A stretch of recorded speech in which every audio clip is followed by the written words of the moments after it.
Welcome to Sneha TV. రీసెంట్గా బోనాలు అనేది మొదలయ్యాయి.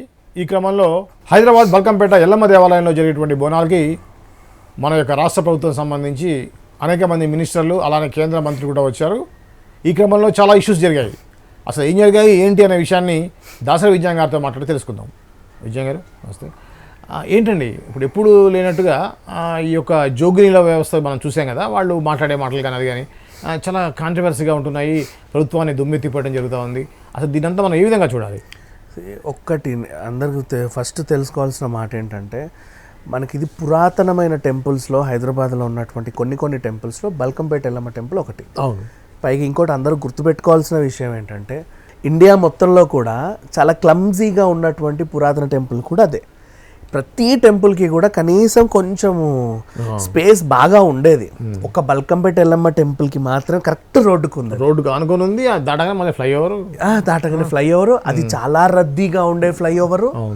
ఇంకా ఇటు ముందుకు వస్తే ఎస్ఆర్ నగర్ హాస్టల్స్ ఏరియా, అటు ఇంకా అమీర్పేట చెప్పాల్సిన అవసరం లేదు, అమీర్పేట థియేటర్, సత్యం థియేటర్ వరకు, అటు మైత్రివనం. అవును, అత్యంత రద్దీ ప్రాంతం అండి. సో మామూలుగా జనాలు కూడా వెళ్ళేటప్పుడు కూడా 1-2 సార్లు ఆలోచించి ఫుల్గా ప్రిపేర్ అయ్యి అక్కడికి వెళ్ళాలి అంతే. అండ్ దోపిడీలు గీపిడీలు జరిగినా సరే ఏ గల్లీలోకి ఏ దొంగ ఉరుకుతాడో కూడా తెలియదు, ఎంత భద్రత కూడా కలిపిలేరు. సో మనం ప్రిపేర్ అయ్యే వెళ్ళాలి అక్కడికి. అలాంటిది మిగతా టెంపుల్స్ చూద్దాం. ఇప్పుడు ఫర్ ఎగ్జాంపుల్ పెద్దమ్మ టెంపులే ఉంది, పెద్ద సముదాయం ఉంది. అవును, చిలుకూరుకు కూడా కొంచెం సముదాయం ఉంది, ఎంతో కొంత. అవును, ప్రతి టెంపుల్కి, ఈవెన్ నడిబొడ్డులో ఉన్న బిర్లా టెంపుల్కి కూడా ఒక సముదాయం అనేది ఉంది. అవును, అట్లాంటిది దీని ఒక్క బల్కంపేట టెంపుల్కి దేశం మొత్తంలో చాలా పురాతనమైనది. అంటే లైక్ ఈవెన్ అంబానీ వైఫ్ కూడా వచ్చి పూజలు చేసేటువంటి ఫేమస్ టెంపుల్. అవును, కాకపోతే మన కర్మ కరెక్ట్గా రోడ్డు మీదే ఉందండి, అది ఎటు లేదు. అటు వెనక్కి హౌసెసే, పక్కన హౌసెసే, ఇటు హౌసెసే, జస్ట్ షెడ్ వేసారు పాపం. ఇంకా అందులోనే చేయాలి. బోనాలు వచ్చినప్పుడు అయితే ఇంకా దారుణం, నరకం. ఇంకా మేకలు కోసే వాళ్ళు అయితే ఇంకా చెప్పలేము. అవును, అండ్ దాని పక్కనే మార్కెట్, ఆ ఫ్రూట్ గీట్లు, అండ్ మళ్ళీ సండే చేపలు గీపలు. నేను అక్కడికి వెళ్తాను యాక్చువల్గా చెప్తే సమ్ టైమ్స్. పెద్ద మార్కెట్. అండ్ ఆదివారమే బోనాలు, పక్కనే ఆదివారమే ఎర్రగడ్డ మార్కెట్ అండి. అటు నుంచి వెళ్ళాలందరూ ఇటు నుంచి వెళ్తారు, ఇటు మొత్తం రద్దీ. అసలు ఎంత అంటే చాలా ఇరుకైన రద్దీ ప్లేస్ అది.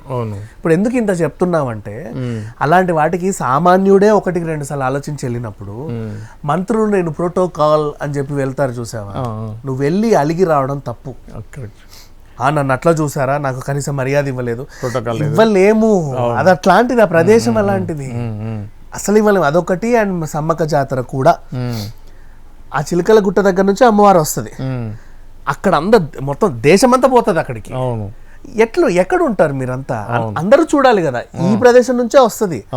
నువ్వు అక్కడ నుంచి అందరు ఇలా చూడడానికి పెద్ద ప్రదేశం కాదది, తిరుమల బ్రహ్మోత్సవం కాదది, తెప్పోత్సవం కాదది. అక్కడ ఎంత దగ్గర అక్కడ నిలబడాలి. నెక్స్ట్ వెళ్ళే గద్దెలు కూడా అంతే ఉంటాయి, అక్కడ నుంచి అక్కడికి వెళ్ళాలి. ఆ టైంలో కూడా మీరు ప్రోటోకాల్ అంటే జనాలందరూ ఇబ్బంది పడతారు, కోట్ల మంది వస్తారు అక్కడ. అవును, బల్కంపేటకి సాధారణ సండేసే ఎక్కువ జనాలు వచ్చినప్పుడు బోనాల సండే, పైగా మనకి గోల్కొండలో ఒకసారి, బల్కంపేటలో ఒకసారి, సికింద్రాబాద్లో ఒకసారి, అట్లా జరిగినప్పుడు ఇది కూడా చాలా ఫేమస్ టెంపుల్, పెద్ద ఫేమస్ టెంపుల్. అవును, బోనాలకు పెట్టింది పేరు. అవును, ఆ టైపు మీరు వెళ్ళాలనుకుంటే కొంచెం మిగతా జనాలు వాళ్ళ వల్లే కదా నువ్వు వచ్చావు, వాళ్ళని ఇబ్బంది పెట్టకు, నువ్వు ఇబ్బంది పడకు, వెళ్ళు, కాదనలేము. కానీ మరీ మర్యాదలు ఎక్స్పెక్ట్ చేయొద్దు. నిన్ను దేవుడి దగ్గరికి కొంచెం ఏ ఇబ్బంది లేకుండా తీసుకెళ్లారా, నీ మొక్క అయిందా, తీసుకొచ్చామా, చాలు. రాజమర్యాదలు అవన్నీ నువ్వు ఎక్స్పెక్ట్ చేయకు. మొన్న ఆయన అలాగే సొంత పార్టీ నేతలే వెళ్ళి అలిగారు, రోడ్డు ఎక్కి కూర్చున్నాడు. మినిస్టర్ సురేఖ గారు వచ్చారు, ఆ మేయర్ కూడా, ఆమె కూడా. అవును, విజయలక్ష్మి కుక్కల్ని ఏదో అనింది లాస్ట్ టైం, మేయర్ విజయలక్ష్మి. ఆమె కూడా వచ్చి రోడ్డు మీద కూర్చొని అలిగింది. మీరు రాకండి, వద్దు, రాకండి అంటే మమ్మల్ని ఎందుకు రావద్దు అంటున్నావు అని అలాగొద్దు. రీజన్ అట్లాంటివి ఎక్స్పెక్ట్ చేసి రాకు నువ్వు. మామూలు జనాలకు కూడా పాపం వాళ్ళకి తొందరగా వెళ్ళి ఆ దర్శనం ఏదో చేసుకొని, ఎందుకు చెప్పనా, బోనాలు అంటే వీళ్ళు దేవుడికి మొక్కుని కోడిని మేకని కోసుకుంటారండి. అందరికీ లంచ్ టైం పీక్సే, అవును. తొందరగా వెళ్ళి వస్తే కోడిని కోసుకొని లంచ్ చేయాలి. ఓకే. అవునా, ఇంత మందో మార్బాలమో పుచ్చుకొని తొందర చేయాలి. అంటే 2 లోపు వాడి పని అయిపోవాలి, 2-3 లోపే. ఇంకా అది కూడా చాలా ఇది. అవును, అందుకే అందరూ 11 నుంచి అందరూ అదే ఇదిలో ఉంటారు. ఆ టైం కూడా పీక్ టైం. నువ్వు కరెక్ట్ 10:30-11 గంటలకు నువ్వు మంచిగా ఆరితేరి రెడీ అయ్యి ఆ టైంకి వెళ్ళి వాళ్ళకి ఇబ్బంది, నీకు ఇబ్బంది. నువ్వేమో అక్కడ మేకను కొన్ని కోసి అమ్మో ఇంకా దారుణం అది. ఇంకేం చెప్పాలి అంటే నువ్వు కోసే మేక దగ్గర ఇంకా ఎవడు ఉండొద్దు అంటే ప్లేస్ లేదు అక్కడ. అవును, 2 షెడ్లు వేసారు. అది చాలా ఇరుకైన ప్లేస్ అది. మనం ప్రాక్టికల్ గా చూడండి, ఎవరైనా సరే గూగుల్ అయినా చూడండి, చాలా ఇరుకైన ప్లేస్, వెళ్ళి అలగొద్దు. సరే, ఇంకా బల్కంపేట వెళ్ళామా టెంపుల్? ఇంకా ముఖ్యంగా ఏంటంటే ఆ జోగిని శ్యామల అనే ఆవిడ ఉంటుంది, అక్కడ జోగిని నడుస్తుంటుంది కదా, బోనాల్లో ఆమె దేవత వస్తుంది, తను ఏదో మాట్లాడుద్ది ఏదో అంటారు కదా. సో ఈ క్రమంలో పోయినసారి కేసీఆర్ని శాపనార్థాలు పెట్టినటువంటి అదే శ్యామల ఈసారి కూడా మీరు లాస్ట్ టైం మీరు వచ్చారా, ఇప్పుడు మీరు రావటం ఏంటి, వస్తే ఎప్పుడు ఇన్వాల్వ్ కావాలి, ఇప్పుడు వచ్చేసి ఇన్వాల్వ్ అయ్యి మమ్మల్ని పక్కన పెట్టడం ఏంటి అనేటువంటి మాటలు వినిపిస్తూ ఉన్నాయి. దీని మీద మీ కామెంట్ ఏంటి? దీని మీద కూడా రాజకీయ కోణం ఉందా? ఎలాగో శివసత్తులు అన్నారు కాబట్టి రాజకీయ కోణం చెప్తా. యాక్చువల్గా ఏం జరిగిందో మాట్లాడుకుందాం. బోనాలకి ప్రతిసారి ప్రభుత్వం ఖర్చు పెడుతుంది గ్రాండ్ గా. ఈసారి ప్రతిపక్షం ఖర్చు పెట్టింది ప్రభుత్వం కంటే ఎక్కువ. ప్రభుత్వం పెట్టినా కూడా పెట్టింది వీళ్ళు. ఓకే, ప్రభుత్వం పెట్టింది గ్రాండ్ గా బోనాలు జరగడానికి, వీళ్ళు పెట్టింది చెడగొట్టడానికి. అవునా? కేసీఆర్ కేటీఆర్ ప్రత్యేక దృష్టి పెట్టి ఈ శివసత్తులందరికీ డబ్బులు ఇచ్చి, అవసరానికి మించి ఇచ్చి, అంతకు మించి ఇచ్చి, వేలల్లో ఇచ్చి, లక్షల్లో ఇచ్చి, ప్రతి ఒక్కరి చేత ఈ గవర్నమెంట్ నాశనం గాను అని చెప్పి శాపనార్థాలు పెట్టించారు.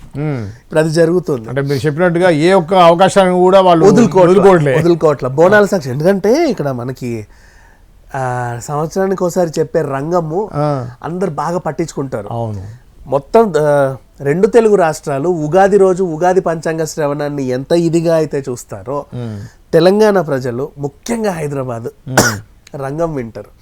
పచ్చికుండ ఎక్కి ఆవిడ చెప్పే రంగం, ఇంకా కొంతమంది చెప్తారు రంగాలు, ప్రతి బోనంలో ఒకరొకరు. వాళ్ళు చెప్తే ఏదో ఇది అవుతుంది అది అవుతుంది, అందరు బాగుంటారు, ఆ వర్షాలు వస్తాయి, పంటలు బాగుంటాయి అన్నీ చెప్తుంది. ఆ టైంలో ఈ ప్రభుత్వం కూలిపోతుంది, నాశనం అయిపోతుంది అని చెప్పిస్తారు వాళ్ళు. అలా అనమాట వాళ్ళు. అండ్ సిగమూగే వాళ్ళు ఉంటారు కదా, వాళ్ళకు కూడా డబ్బులు ఇచ్చి కేసీఆర్ కేటీఆర్ చాలా మందితో చెప్పిస్తున్నాడు. వాళ్ళందరూ ఏం చేస్తున్నారు, టెంపుల్ దగ్గరికి వెళ్ళి ఈ ప్రభుత్వం కూలిపోద్ది, ప్రభుత్వం నాశనం అయిపోద్ది, ప్రభుత్వం కూలిపోద్ది, ప్రభుత్వం నాశనం అయిపోతుంది ఇది. అండ్ మనం కూడా చెప్పాల్సింది ఏంటంటే, దయచేసి జనాలు ఎవరైనా సరే వీళ్ళ మాటలు విన్నప్పుడు ఓకేనా, అనవసరంగా మోసపోకండి. వాళ్ళు చెప్పేవి ఏవి జరగవు మీకు, మీ నమ్మకం మీకు ఉండొచ్చేమో తర్వాత సంగతి. కానీ వాళ్ళు కొన్ని డబ్బులు కమ్ముడుపోయి ఇలా ఎవరైతే చెప్తారో వాళ్ళని దయచేసి నమ్మాల్సిన అవసరం ఏమీ లేదు. ఓకే, ఇదండి దాసరి విజ్ఞాన్ గారు ఏదైతే బల్కంపేట ఎల్లమ్మ టెంపుల్ సంబంధించిన ఇష్యూ ఉందో దాని గురించి చెప్పారు. ఇది తెలంగాణలో చాలా ప్రముఖమైనటువంటి బోనాల ఉత్సవం జరుగుతుంది అక్కడ. సో ఇలాంటి తాజా సమాచారం కోసం చూస్తూనే ఉండండి మాస్టర్ కీ టీవీ. మరో అంశంతో మళ్ళీ కలుద్దాం. అంతవరకు చూస్తూనే ఉండండి Sneha TV. Sneha TV, please like, share and subscribe Sneha TV.